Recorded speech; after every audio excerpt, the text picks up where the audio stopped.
So Sunday, I missed my flight in New Orleans. It's 10 p.m. Got to go check into a hotel.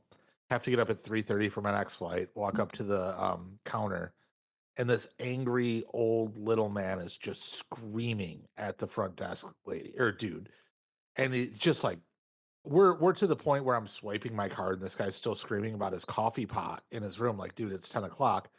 I just and like usually we've talked about this before. When I carry a firearm, I just don't start any shit, just keeps to myself. Yeah. Well, I was in a place where I didn't carry a firearm.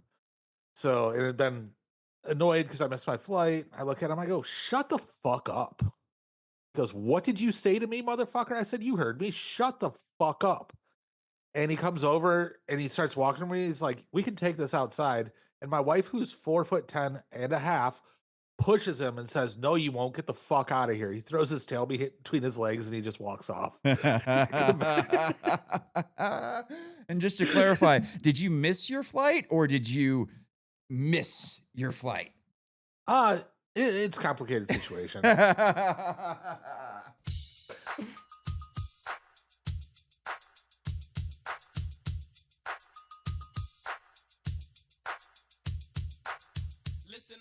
What's going on? It's time for another episode of Too Hard for the Radio, transmitting from the future free state of Greater Idaho, where if you drive by my house late at night, you will see me Sieg Heiling naked in my hot tub.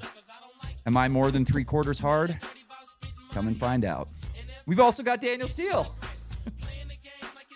That was a Who terrible. doesn't have a hot tub? That was terrible. I was hoping it would go That was good. funny. I'm like, how do I fucking follow that? Jesus Christ.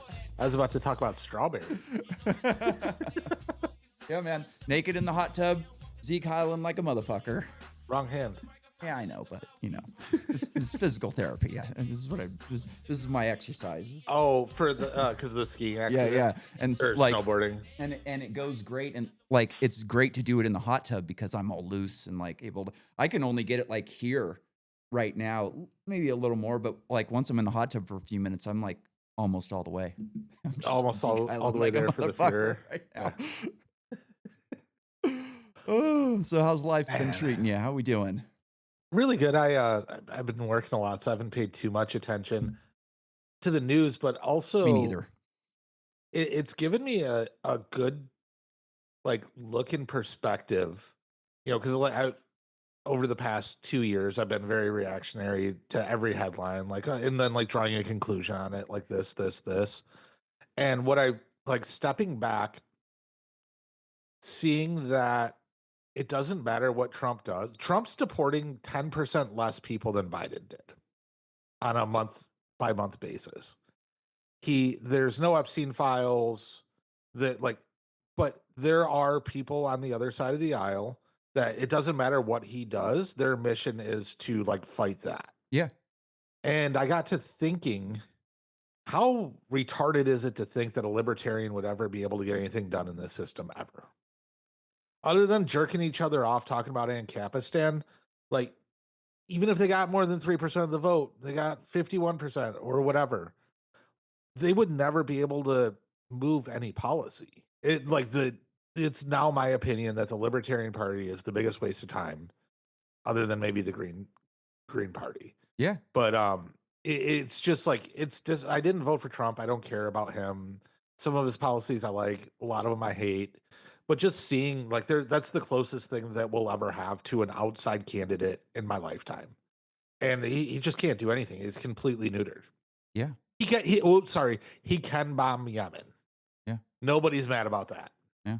No, I But have far more faith that Bitcoin will help fix the system than the Libertarian Party. And I'm not saying that Bitcoin fixes everything like a lot of these maxis. Oh, just wait, Bitcoin. Like I'm not saying that. But like I think we've got a much like better chance of going to hard money and maybe eliminating some of the fiat systems through Bitcoin rather than like the Libertarian Party.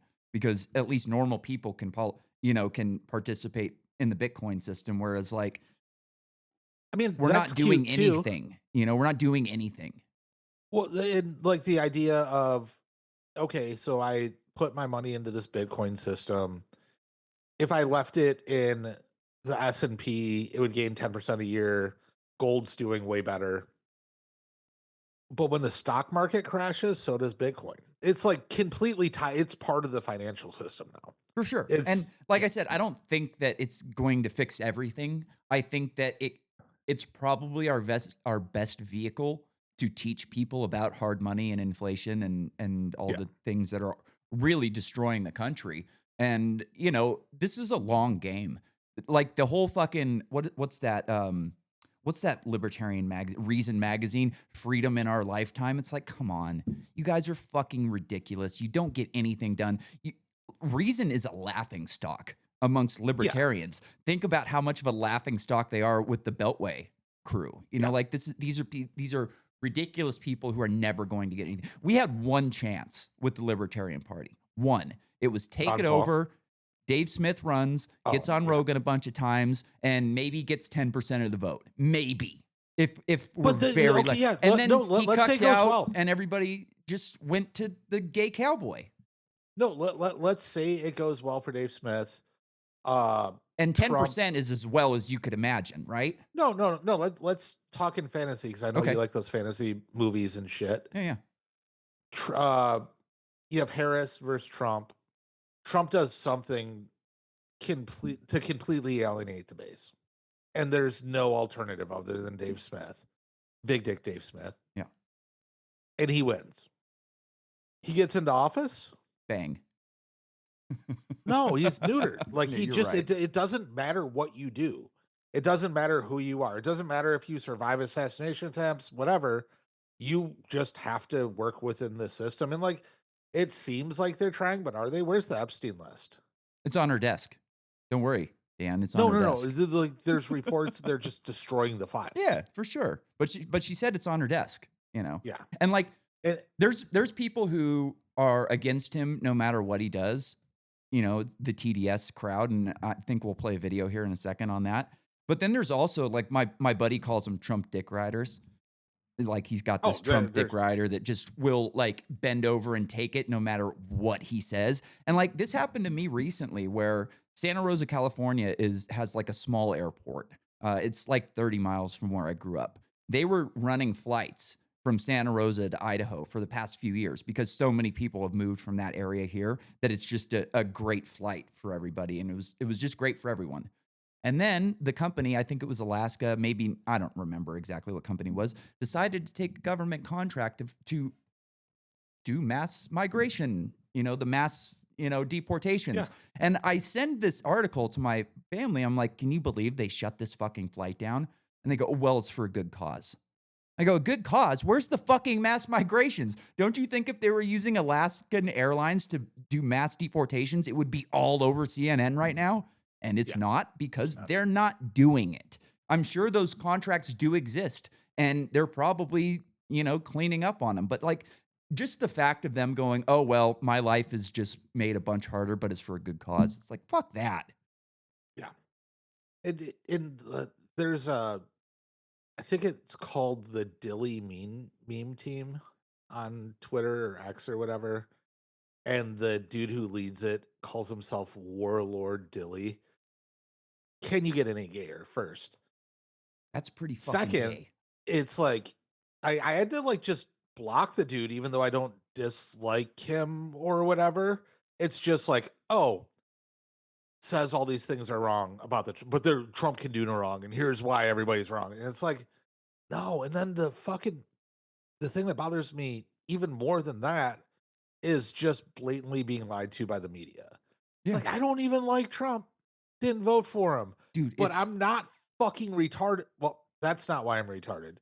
Um like I just like fucking our elected officials who probably aren't even American born are flying to El Salvador to pick up somebody who had number one had a deportation order. Number two is very likely a member of a gang because his wife covers up his tattoos on his hands, probably covers up the bruises on his knuckles from beating her because he got arrested for that. Mhm. And like this is where we're gonna focus energy Yep. is trying to bring this person back. And then we have I almost said the fully un we have a representative from Michigan Wait a minute. who I got oh, him. yep. I got him on Sorry. deck. Sorry. The Supreme Court voted 9-0, sir. Here we go. This is Congressman Shri Thanedar. Donald Trump has already done real damage to our democracy, but defying a unanimous 9-0 Supreme Court ruling that has Dan, I think this video is missing something. I can't quite put my finger on it. Oh, wait. Yeah, I can. There we go. Some loud Indian to be music. the final straw. It's time we impeach Donald J. Trump. The court said the wrongfully deported Kilmer Garcia must be allowed to return and receive He due must, I tell you. process. Trump ignored it. He ignored the Constitution. He ignored the very Constitution checks and does not balances protect that illegals. keep our democracy So wild, intact. man. This fucking guy This is isn't an something. isolated incident. It's part of a dangerous, deliberate pattern. That's why today I think we can. I introduced think we a can ditch him resolution now. to We get impeach Can you play the idea. zipline Donald- video next? Oh shit, I can. Yes. The problem is like there's no sound on it, and Yes, there is. well, kind of, yeah. Yeah, No, let's this play is it. like my I gotta favorite find part. it. I'm This gonna. is the audio. I'm gonna. Oh, here we go. Here it is. All right, so I'm gonna lead into this one. Okay, go ahead. Last night I was on X, and I saw a video, and I started laughing so hard that I started crying. Like I was crying laughing. And what's in the video is a gentleman in India with a GoPro selfie stick doing a zip line, and he's so happy doing like this. Like this is So one of happy. the best moments of this guy's life. That's what I want. So let's play the audio, or let's play the video. Woo! Yay! It's like he's eating food with his feet.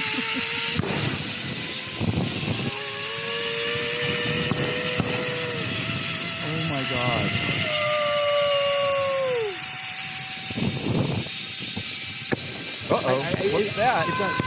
It doesn't come out as clear as No. it does in like Twitter videos. Like maybe we can post a link to it or post it in the show notes. But like right now, you can see people falling left and right all around him. They're This dropping guy like fries, and he's just Living his best life, just like it's the best moment of his life, and it's during the Pakistan terror attack on India. So you see these people running and getting shot, and this motherfucker's like, I really hope he survived that attack so he can He remember did. that for the rest of his "They're- life. yeah. Can you imagine it's- his next video where he comes on and he's like all quiet and he's like, "So I was out eating food with my feet and decided to go on a zip line and then people were dying." I mean, he even looked like he was like well put together. Yeah. Just I couldn't smell him through the camera. yeah, couldn't smell him through the camera, but God, that dude was just so happy. Oh my Like, it's God. sad to see people die. Yeah, yeah. Let's set that aside for a minute because it happened. Yeah. I'm not like wishing that on anybody, but just the juxtaposition between the best moment of your life and somebody running and getting shot and falling They're in just frame. dropping like I thought it was flies AI. underneath I thought it him. was AI for sure.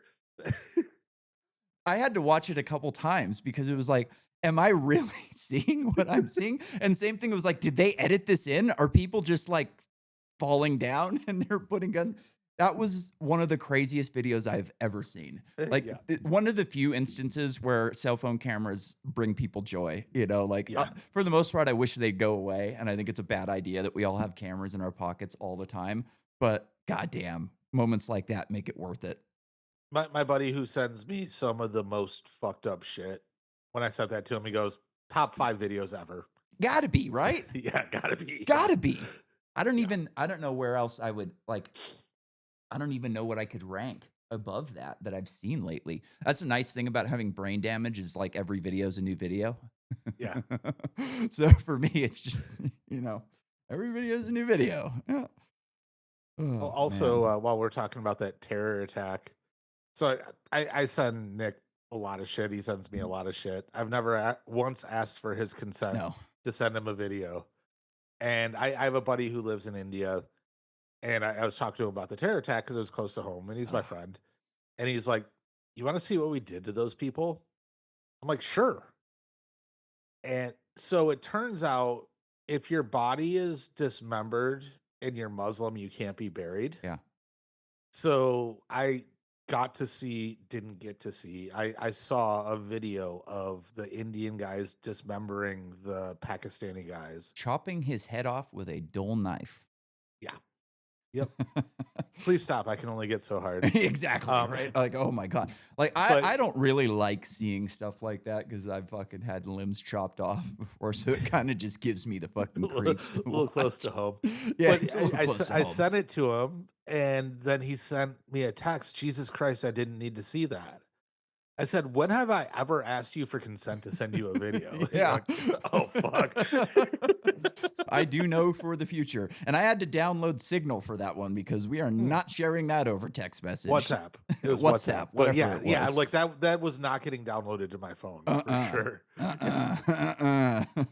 Oh man. Yeah, that was brutal. You don't fuck with people like that. Like we would do that to people in this country if we didn't live in a police state. You know, if somebody came in. So like here's a story. I had a babysitter when I was growing up. They lived out on a ranch and didn't own guns for some fucking reason. Is beyond me. Anyways, Because they kill people. yeah, guns kill people, which is why you want them. And anyways, so middle of the night, one night, like 4 o'clock in the morning, they wake up and like the husband wakes up and there's some fucking dude in his bed trying to rape his wife. So they get into a massive fucking fight. The guy is like on PCP and meth and just out of he's a little Mexican guy. He's like 5'5", 130, 140 pounds, just a tiny guy. Beats the fuck out of the homeowner, ends up getting a hold of a fire poker, like that you turn logs with, Yeah. and just like beat him in the head with it. So Ooh. they call the cops. Cops aren't going to make it out there for a long time. So they call the neighbor as well. The neighbors are the baddest people in town. Like they are the baddest of the bad. Like the dad is an army ranger. He's fucking killed people close combat with knives and shit like that. Like just a gnarly dude. The youngest son played for the Rockies and the oldest son was a lineman. These are all very big native guys. And Yeah. they just ran out, didn't think to grab a gun or a knife or anything. And they got a hold of this fucking guy finally. And it took all three of them to keep him down. And they were trying to choke him out. They were trying to break his neck and they couldn't fucking do it. The guy, homeowner, ended up dying in the helicopter a bunch of times. They brought him back to life. He recovers somewhat, like he's still got problems. And one day he comes home from work and says he's got a headache and he lays down, goes to sleep, never wakes up. He had a house halfway finished that they were about to move into, like other houses. It just destroyed these people's lives. It was horrible. And like a gun would have solved that immediately. Yeah. If he had a gun right next to his bed like I do, you wouldn't have had to get into a fist fight with the guy. You just reach over, grab your gun and shoot him. Wait, you only have one? I've got guns all over the house hidden. I got one for the front room if somebody's going to fuck with me at the front door. I got one around there. I got the AR in the closet, and I got another pistol by my bed. I guess that answers the one bear, 100 guys question. Yeah. Yeah. Yep. It's always a bear. Yep. Always a bear. I saw somebody that's been a meme going around, and the funniest thing that I saw was somebody posted a T-shirt. I'm not a bear, but I can beat off 100 dudes. Oh man, dude. Sometimes we'd be walking around. Like one of the funniest things I've ever seen is we were walking around San Francisco one day. This is people that I lived with in the sober living facility. A couple of them were gay. One of them you would never know was gay. One of them you would know was gay fucking immediately. You know, he dressed like a vampire. He had weird tattoos and shit. And we're like walking down the street going to get pizza or something like that. And two bears walk by holding hands. And the gayest of the gay goes, ugh, fucking faggots. And I go, what? And he was like, I'm gay. I get fucked in the ass. I suck dick. Those guys are holding hands in public. Those are faggots. He goes, I do not need to. He goes, I do not need to show you how gay I am. You can already tell. My friend sent me a video yesterday on Instagram, and she's like super clean cut. Wouldn't have expected it from her. And it's two gay guys on a podcast similar to this. And and the dude goes, Daniel, gay or straight? And the other guy goes, gay, obviously. All right, how about Dan? Oh, that's straight. And it's and then they go into, if you use your full name, you're probably gay. So I sent that video to everybody that I know with a short name like Sean and Ryan and Louise. Hey there, Ryan. So if I went by Nicholas, that would be Yeah. a sign. Nicholas. Yes. That would be a Yep. sign. That'd be a sign. Nobody's ever called me Nicholas before. Only I had a baseball coach that did. It was so fucking weird. He was probably just being hopeful. He was trying to manifest destiny. Maybe he was friend. He was Because my who my teaches little buddy's kids dad. things? Yeah, Like, hey, come here, let me smack you on the butt when you Yeah. hit a base. Yeah. that's the point, man. We had some fucked up coaches in my town. Like the guy that like was our PE teacher in high school, he was a fucking piece of shit. He was always, you could tell he was into the young girls, and he coached volleyball and girls softball and boys baseball, and you I won't just even watch knew, girls volleyball, you even know? college volleyball. Yeah. It's just like, no, there's no reason for me to be watching this right now. I got him fired. Good. Yeah, so we I'm sure I've told you this story before, but me and my buddies got arrested for hazing in high school. Have I told you I that don't think before? so. Oh You shit. tell. So there was Let's a fucking go, boys. Yeah, let's go, right? So there was a tradition in my town that you paddled the seniors, upcoming seniors, paddled the freshmen, dazed and confused style. Like this went on for 50 years in my town, right? So we did it. I got paddled, going in to be a senior. So I had a single cab pickup with a short bed in it, and we're driving last day of school. We're driving around looking for new freshmen. Hop in the back, we'll go hit you in the ass, and then we'll go fucking party at my house and have a good time. So we did. We paddled. It was me and 9 of my friends. We paddled, I think it was 10 freshmen. So one of them ended up like telling his mom and being a fucking bitch about it. And his mom freaked out and wanted to sue my family, essentially, because we had a nice house on property and it looked like we had more money than we did. So like the outside eye, it looked like we had a lot of money, but my parents were just fucking, credit cards, and it wasn't good. Anyways, the whole goal was to get a criminal case going and then have civil case. So we ended up getting arrested I got arrested for 1 count of possession of a deadly weapon, which they never found. 10 counts of assault with a deadly weapon, 10 counts of kidnapping, and 8 counts of criminal conspiracy. All felonies. For And one person? no, like me and all my buddies got arrested on the same Right, but it was charges, only but- one person. Yeah. And but they ended up finding out that it was 10 of them. So we got 10 counts of each of them because it was 10 kids. 2 of my buddies didn't get arrested. One of them had knee surgery, and his dad told the cops to go fuck themselves and slam the door, and they just never came back. Another one moved, and then another one hid at the lake for like 2 months in a fucking tent like a pussy. Anyways, where was I going with that? I had something. I Oh, don't know. the coach. Anyways, I made the paddle. I made a bunch of paddles in woodshop. I had woodshop that year. And they asked me how I was able to make the paddles in woodshop. And this was like the only thing that I talked on. I didn't talk on nothing, but I hated this fucking guy. And I was like, well, Coach Barry didn't give a shit what we did in woodshop. He went out and played football with all the football players, and we just did whatever the fuck we wanted. So yeah, I made a bunch of paddles with the school's wood on your time.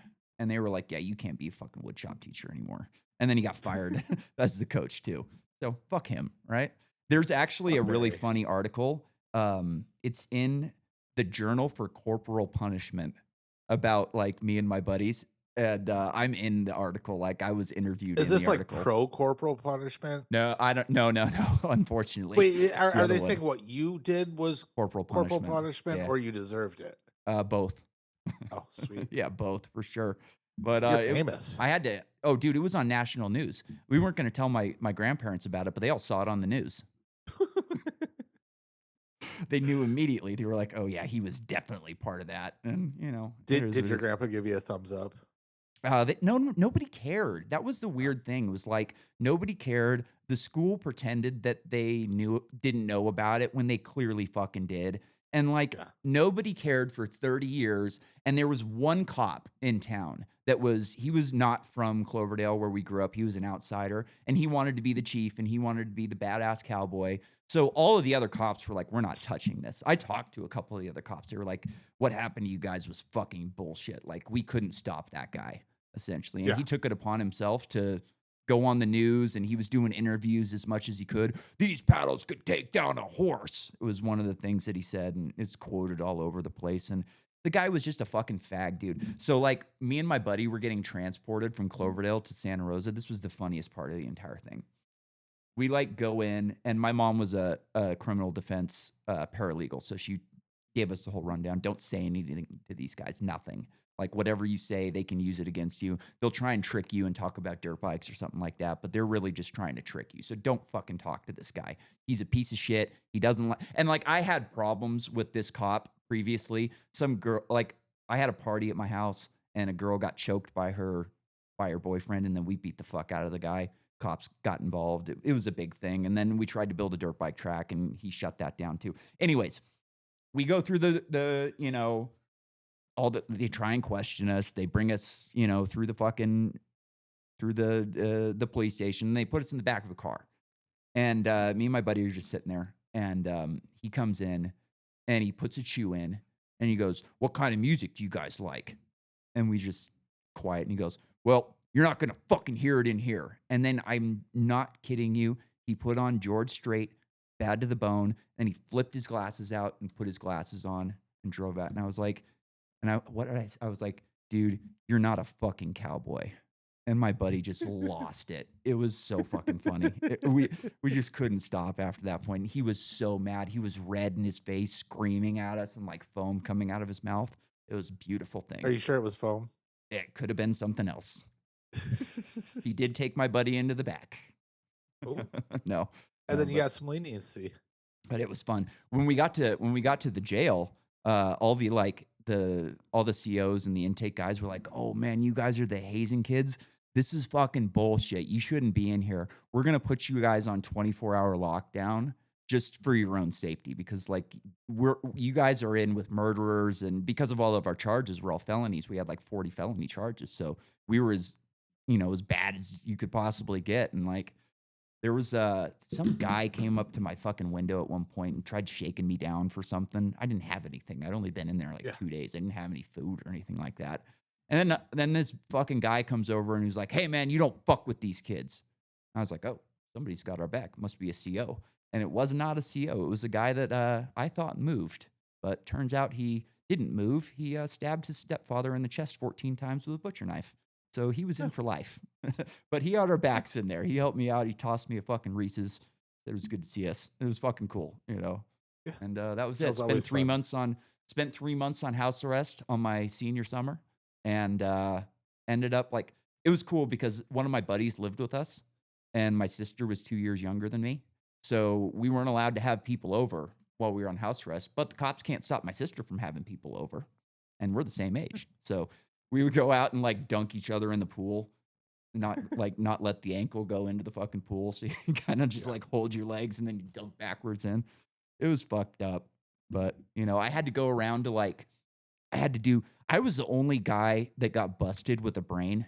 None of my buddies had brains. They were all fucking idiots. They didn't know how to play the game. They didn't know how to act sorry, and that was the only way we got out of, we went through this like restorative justice thing where we took a deal, but you had to pretend to be sorry. Like, that was the deal. Yeah. Like, if you weren't sorry, you're getting the fucking charges. So I had to go around and like do speeches at the Lions Club and the Rotary Club and in front of the school. And like, they did a whole day where they had each of us in one room that was like talking about some different aspect of hazing. And it was just so stupid because everybody knew that we didn't give a fuck, but they made us do it anyways. It was just, looking back on it now, it's funny, At the Fucking time, hilarious. it wasn't. Yeah. And it's like character defining, right? It is. You got this story for your whole life. Yeah. And it taught me how to play the game. I'd never really had to play the game before, where that something is wrong, that you're not necessarily in the wrong, but in order to, get out of this thing, you have to play the fucking game. And that helps a lot. Like, I'm sure you have to play the game in business a lot, Oh no, I'm always just happy. You're right, sir. Oh shit. So should we have a little debate here for the end of the How show about tips? about tips? I do have a lead-in video for us. This one's pretty funny. Confrontation over tipping lands an Evanston restaurant owner in some hot water. Now he's sitting down with our Sarah Maki to say he takes full responsibility, he's sorry, and his door's open to the other person involved. Hey, Pussy. bro, what do you want, bro? What do you want? I pay for my food. Evanston restaurant owner Kenny Cho says he takes full responsibility for his actions in this video, taken Saturday afternoon, telling us he followed a regular into the street, intending to tell him never to come back after leaving without tipping again. You gonna tell them? I paid for my food. I handed you $20. You can't charge me more than what the menu say. So what are you talking about? But the tensions escalated, the men yelling at each other for several minutes as the customer walked away from the business. Have you watched the video? Yes. And when you watched it, Somebody's got a samurai you sword to see this there? guy's back. He's Shame. this is a I was full-on just hostage ashamed. video. You know, bring shame What to my shame? wife as a husband, you know, as an owner, you know, at the same time, you know, to my mom and dad. The video ignited a debate online about tipping and led some people to leave messages on the sidewalk in shock, calling the business Table to Sticks anti-black. Just Table to another sticks, how can I help black and you? Asian confrontation. Nothing to see here. I'm sorry. The backlash has forced them to stop taking calls, deactivate their social media, while Yelp has paused any new reviews. Bro, you about to blow up on social media, bro. When asked why he didn't tip, the customer told people online, "Oh, I just didn't want to." Cho tells us the customer's brother has since come in, describing their conversation as productive. I apologized to him and to his family, and I was asking if he could Bend pass that this knee. message along Get to down his on little a brother. bended Adding knee. he Pray sent to the brother Floyd. home with the customer's favorite order, a handwritten apology, and an offer. My door's open for you, man. You know, come on by anytime. From Evanston, Sarah Maki, CBS News, Chicago. All right. So since I've worked in a lot of restaurants, I think we should let you take the opening salvo here. I'm going to start by saying I'm a very good tipper. I am. And for the majority, like pre-COVID, I guess, COVID is when things changed. Mhm. 20% tip was great service. 15% was average. 10 was like so-so. And if it was horrible, you gave nothing. The culture completely changed during COVID, and this is my problem with it. Now, no matter what you do, dude, I went to I was at the airport last week, got a bottle of water. They turned the fucking screen around on me. Yeah. Not most restaurants, a lot of new restaurants now are you go up, you order, they bring your food out, and you have to go back to get another drink. And the default tip, or sorry, there's a scale of 3, and the left side of the scale is 20. And the high side is 35 to 40%. And I'm just ordering and you're dropping shit off at my table. Nobody's asking me how good my food was. Nobody's asking if it was okay. Do I need a refill or whatever? That's gone. But now I'm expected or if you hit other, people just look at you like, who's this cheap fucker? And it's gotten so far that we went to this bar a month ago. Skinny Dennis in Nashville, wouldn't go back. Walk in, big cool place. It's like so we live in East Nashville, which is like the cool food art scene, and Broadway's like where the tourists go. And like this is a Broadway bar, but it's in East Nashville. Like, okay, I get it. Like sometimes we need big gatherings and shit. Go in, sit at the bar. I'd like to order some food. Well, you can order from the food truck out back, but you do it through an app. Mhm. Okay, cool. Order. Auto 18% gratuity. Like you have no choice. Mhm. You have to pay 18. Then on the next screen, they bring you to a default 35. So now we're talking about 53%. Get the food. The food fucking sucks, bro. I just spit it out. Nobody asked me, how was your food? Well, I spit it out because shrimp shouldn't taste like trout ever. But I had to pay that 18% no matter what. And then they tried to ask for more, which I didn't, and I never will. And it's just like, I don't have a problem with tipping as a gratuity. It's not the business model of the business to not pay people what they're worth. A gratuity is something that you give extra. And the culture is good. Like, we ordered fucking Palo Santo online. Do you know what Palo Santo is? I do not. It's this tree that in South America, when it falls and then it ages for 10 years, if you burn it, it smells really good. But you can't hack it. So, like, you have to let it set for 10 years. And it's really good for the people in that region because they're able to harvest it and nobody can, like, grow this and sell it. And I bought Palo Santo and they asked for a fucking tip for the warehouse staff. Yeah. Plus shipping, plus handling. Like, it's that culture that I have a problem with, not tipping in general. Like, I'm a very good tipper. I've always tipped, like, I've always been 20% minimum, great service 30, and terrible service 0. But if I have to tip up front, like, how do I know what my service is going to be? Yeah. Well, this is going to be kind of a boring debate because I agree with most of what you said there. I think that there is a difference between a full service restaurant and a self-service restaurant. Yeah. Where a self-service restaurant, you should not be expected to tip anything. Like I go to a Hawaiian restaurant near my house. It's got a window. It's like a Chipotle or something. You go in, they build your shit. You go sit down. You should not be expected to tip those people. That is their job. Minimum Like, 20. I typically, what I do in that situation is give them $1 plus the change. Yeah. And I think that's good enough. Full service restaurants, on the other hand, is a different story. Let me ask you this. Like, first off, I do think that tipping has gotten out of control, the culture of it.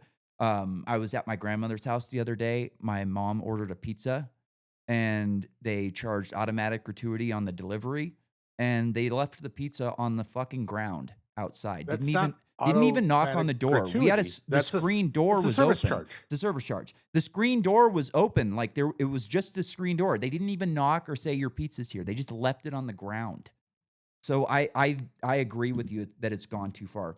As far as like full service restaurants, it's gotten to a point where you couldn't have the restaurant industry that we have in this country without the tipping aspect of it. Since you're far more of a world traveler than I am, what is there a country that you think we should try and emulate? When we're talking about full service, that's a whole different thing. Okay.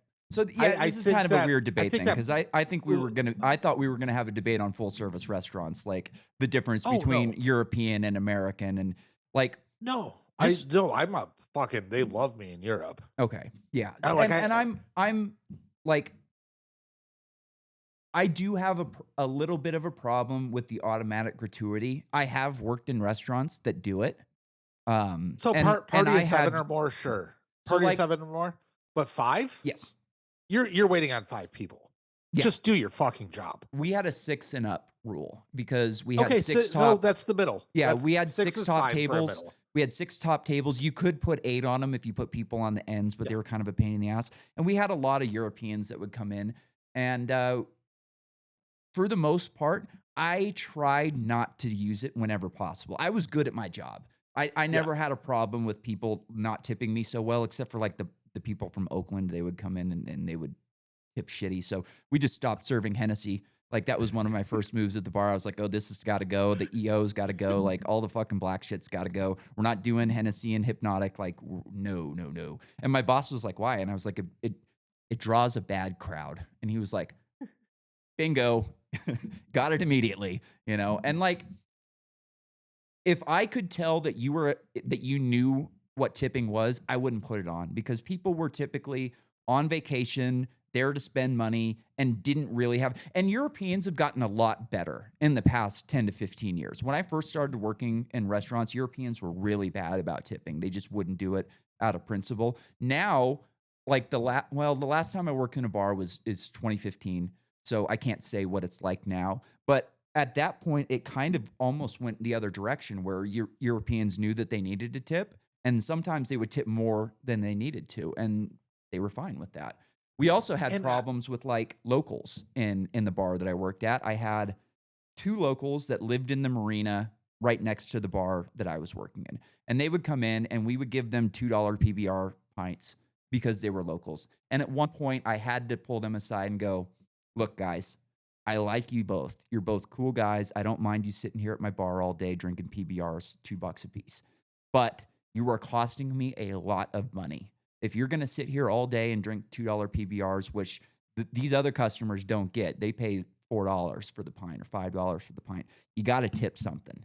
You can't just sit here and cost me money all day. And they were kind of like, oh, didn't think about that. You know, 2 other people sitting in here, I'd be making another, $50 to $60. So it kind of got in their head, and then they started tipping a buck or two per drink, that's fine. Like I'm totally $2 okay a with drink that. is great. It's great. I'll do that But all now day, every drinks day. are $20. Yes, we didn't do that. And if you don't tip a 5, the bartender won't come back to you. Yeah. I think it's gone too far. Yep. A funny story. I was traveling with a friend. There was a group of 5 of us. So with Uber, if you order Uber Black almost every time, because they don't make like Lincoln Town cars anymore, almost every time it's a Suburban. So order an Uber Black because there's 5 of us. And driver gets there. Well, in the Uber Black policy, there's only 4 people allowed. And we were all kind of drunk. And the dude's like, you can't get in here. And my buddy's like, why? He's like, there's 5 of you. He's like, we've done 20 Ubers this weekend. Yeah. Why? And then the guy just like starts giving him lip. And my buddy just like gets mad and starts fucking screaming at him. And like, we're in front of a nightclub. And like, he's like, get out of the car, you fucking pussy. Come on. I'm like, and then the bouncer like pulled the bouncer manager out. They're like, yo, this dude. And he goes, no, they're good. Homeboy tipped me. He was going to let my buddy beat the shit out of the Uber driver because I gave him a 20 when we came in. Yeah. So like one of the things I would always hear about, working in restaurants from people abroad, they would come in and we don't have to tip in our country. Why do you guys have to do it here? And like I learned this from an Australian bartender that I worked with who had worked all over the world. He was a really good bartender. Those countries, you're still paying a 20% VAT tax. It's just going to the government instead of the server or the bartender. No, but it's built into the price. Yeah, it is. But that's. But you're still paying that extra 20%. It's just going to the government on behalf of the server, so they get healthcare and whatever commie bullshit that you want to get. So it's and then they're also getting a much larger wage because I think in Vegas last time I saw the minimum wage was $3.50 for servers and bartenders. Mhm. But also for the skill level of those people, and I'm not saying like college education, just like the skill. yeah, there's of some great pouring bartenders, drinks. like really good. No. I'm saying that you don't have to be that talented. You couldn't work on a line. Yeah, Like a lot of those people could not work in anything that needed a bunch of mental capacity. Those people were making 700, 800, 1,000 a night. Yeah. And so it's like a really good system. So like why are you pissed when people are like, oh, I don't want to pay the service charge when you're making more than your education or your career path would allow? yeah. I mean, becoming a bartender early, like I started working at a restaurant at 18. I started at an Italian restaurant, a chain restaurant called Johnny Carino's. It was a good restaurant for a chain restaurant. We had good food, good lasagna. And I'd never even been to an Italian restaurant when I started working there. I couldn't tell the difference between the foods. Like they would put it out, and I don't know what that is, Oh, there's a red sauce. Here So you it go, was spaghetti. really hard for me to learn. And in the beginning, it was really frustrating because I wanted to be waiting tables, and they were still having me run food because they wanted to start me as a busboy, which I was adamantly against. And my uncle built Fair. the restaurant, so I kind of had an in, and I was just like, no, he told you to hire me as a waiter, hire me as a fucking waiter, and it took me a while to learn it. But once I learned the system, I got good at it. And I started bartending at 21 on my 21st birthday. I told them at that point, like, if you don't have me bartending on my 21st birthday, I'm going somewhere else. Because they, the deal was, oh yeah, we'll get you in as soon as we can. And then I'm starting to turn 21. It's like, well, we don't really have an opening right now. I was like, no, you're going to make an opening. Like, I'm the best waiter you have. You're going to make a fucking opening. And, even now, I could still move. If I moved to Tennessee, if I say, hey, Dan, I think I'm going to move to Tennessee, you would give me a couple of suggestions for places to go and work, and I would get a job in a day. That's No, because most places require cocktail shakers. I could still do that. I could still do that. But that's the great thing Yeah. about having a job like that is when I moved to Maui, I went to a couple of restaurants and had interviews. And the same day, two of the restaurants that I was recommended to go to by my family were like, "This isn't the place for you. You need to go to Moose's, Moose McGillicuddy's. That's where you want to work." And I went in there and got a job immediately. It was within a couple of days, you know. And Yeah. I have a degree right now in liberal arts, which is the most worthless degree on the planet. And there is No no gender studies. yeah, that's probably true. There is Well, no that's new, job right? that I could get with that degree that would pay me more than bartending. None. Yeah. Yeah. And nobody, you didn't have to get student loans to be a bartender. Nope. Nope. Learned it myself, you know? So I think it's a good system for people that like don't fit into a normal work culture, Yeah. don't want to go to school, whatever. But it's not fucking guaranteed. And like the sense of entitlement bothers me. Yeah. Yeah. No, I go to this I'm right one there place, with you, the man. food's great. I Food's thought great. They're always super supportive, but it's like a husband and wife. And it's like the low end of the scale is 20%. Like, bro, this is your fucking business. I should not be tacking on when we do pop-up vending for the business. I don't add tips to what I'm doing because I'm selling the product at the price that I was willing to sell it for. We had a dog sitter when we were traveling, and the app that we use like followed up 2 or 3 times to leave a tip. It's like, no, this is a person that set their price, and this is the price that we agreed to. Why in the world would you try to make me tip when we agreed to pay a lot? It's a $50 per dog per night. Why would you be asking me for another 100? I would They argue set their price. I would argue that restaurant margins are so low that without tipping the servers, you couldn't operate a successful restaurant at this point. If you had to pay the servers what they're making and not require tipping, you're going to be too low. You're not going to be successful. You're going to close down immediately. It's just You could charge 10% more and pay the servers what for their skill level. but how all right, I made $100,000 a year. More than that. I was $100,000 a year on the books bartending in San Francisco. And They what can't was pay your me that. skill and I was education level? I was the highest paid employee in that restaurant. They could not For pay me transient anymore. people, that's too much money. Like, if you want $100,000 a year job, go learn a fucking skill. Oh, I think bartending is a great skill. You know, you're You're Here's a just great not. story. Well, Here's a great and I bet that you were a great bartender, but it's just like you're not a fucking plumber.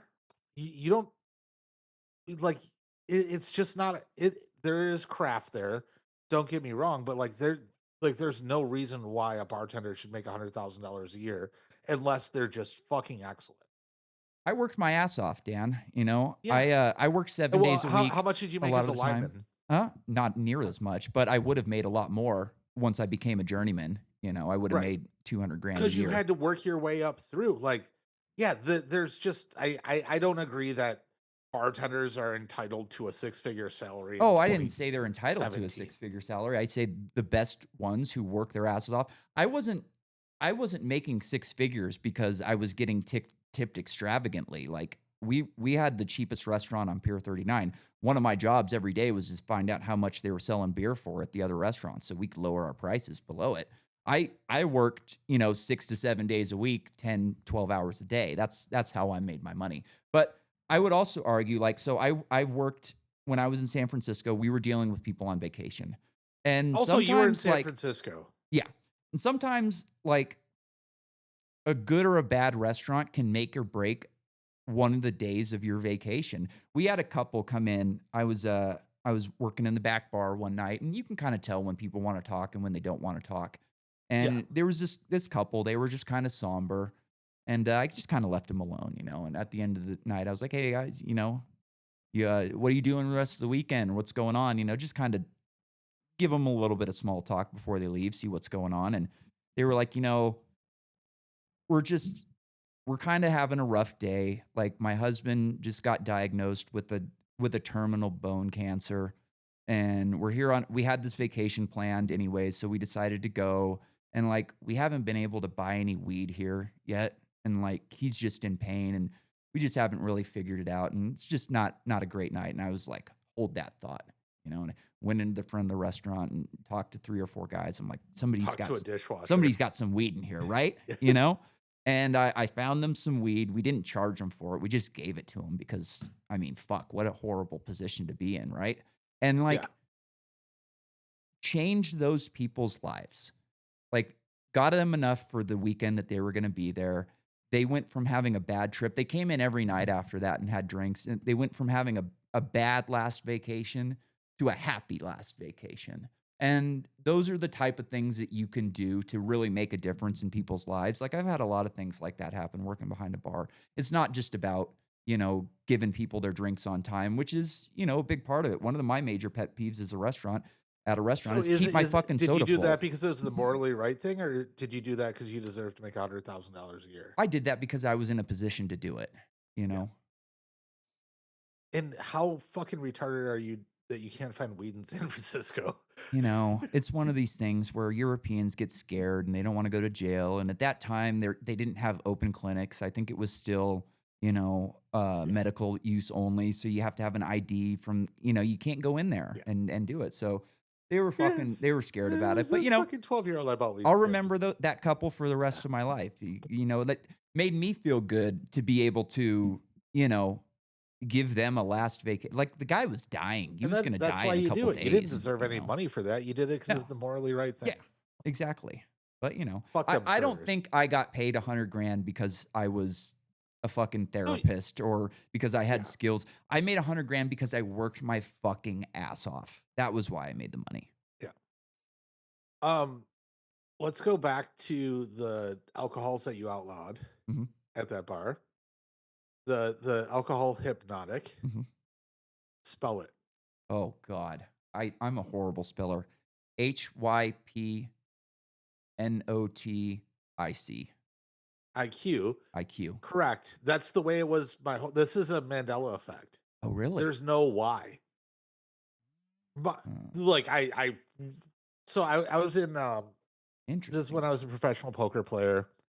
I had this buddy who I didn't know his that. dad was the richest guy in town, and whenever he went out of town, he'd get drunk and just act wild because he could never just be himself. So we're in Niagara Falls, Canada. We're in the lobby. We meet these girls. We're like, "Hey, do you want to come up to our suite?" They're like, "Sure." And this girl pulls out a bottle of hypnotic, and I'm like, "Oh, this is a child." And like, we were in our 20s, like it's hard to tell with makeup and shit. I'm like, no, this is definitely a child. And I remember seeing the MD why. 50/50. That's She those pulled kind out of drinks. hypnotic. Yeah. And I'm like, "How old are you?" She goes, "Oh, I'm 17." And I said, "Get the fuck out of my room." And my buddy, whose dad's the rich guy, so he's like, "No, age of consent's 15 here." I'm like, I don't give care. a fuck. Get out Get of outta my here. room. We are not fucking children in this room. But she had a bottle of HYPNOTIQ. And no, it's HP. HP. I didn't know that. I've never served it in a bar. Like, I knew about that shit. Of course, because you made $100K a year as a bartender. Yeah, like I knew about you don't that do shit. that selling hypnotic. No. You get that shit out of there as quick as fucking possible, dude. I had a guy. I'll never forget this guy either. I might have told you this story before.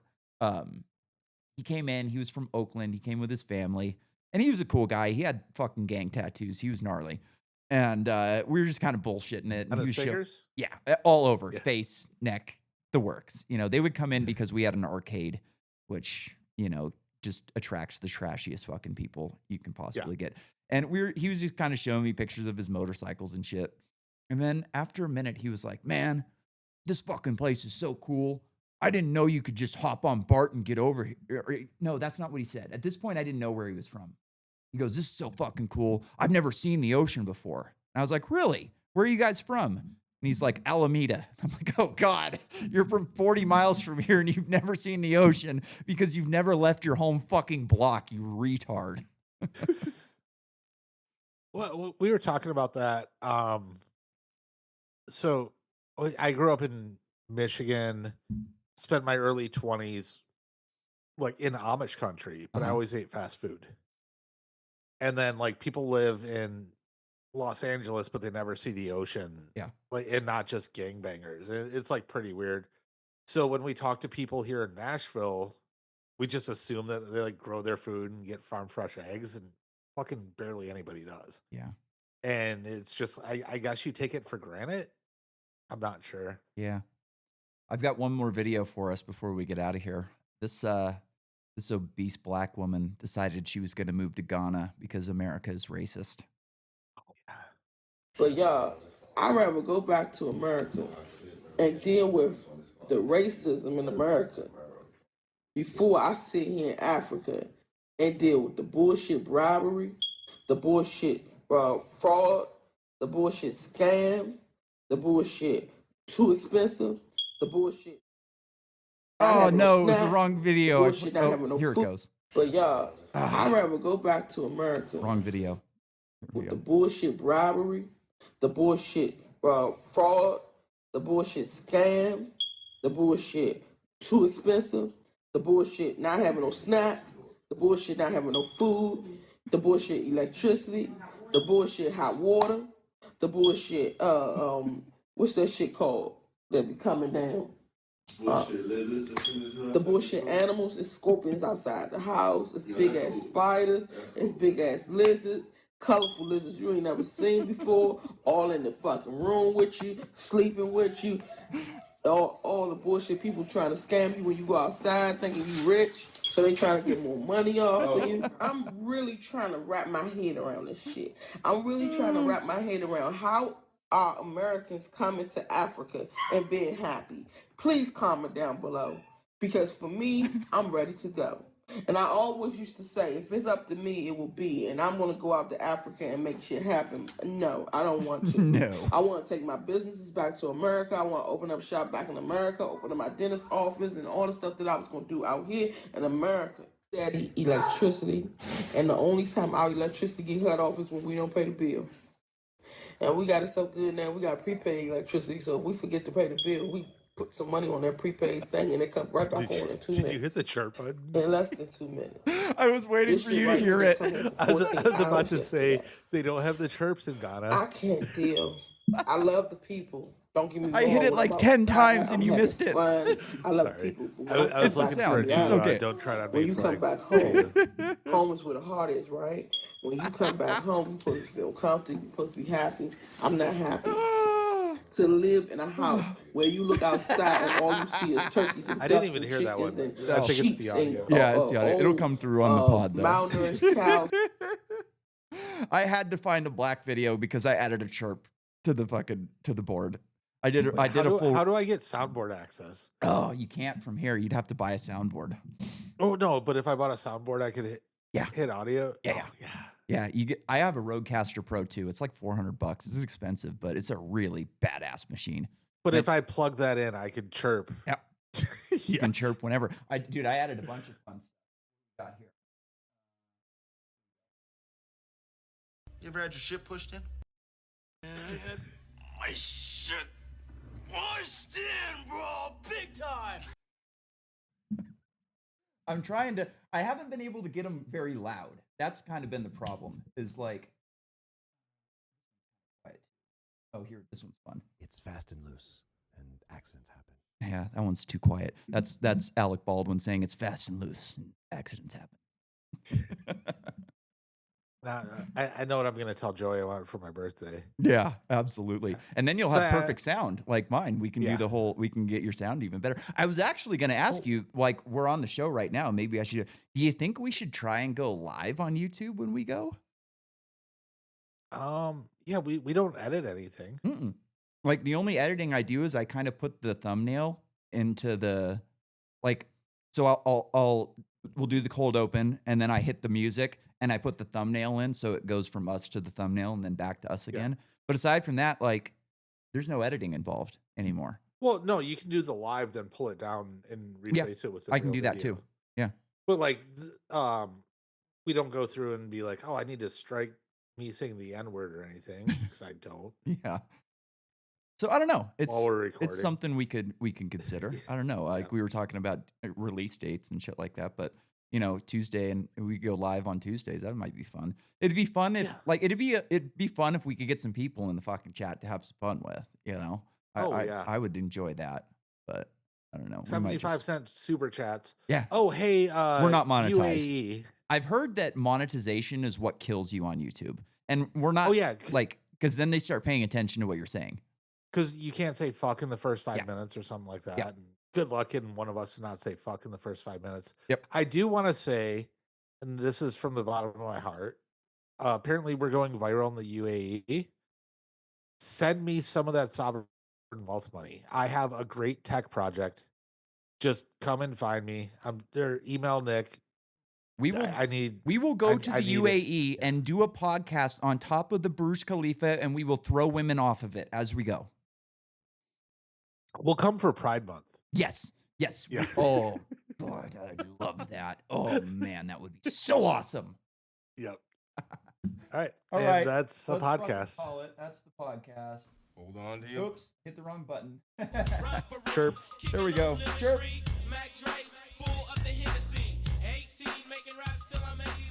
I got another one. Super. Take care now. Bye-bye then.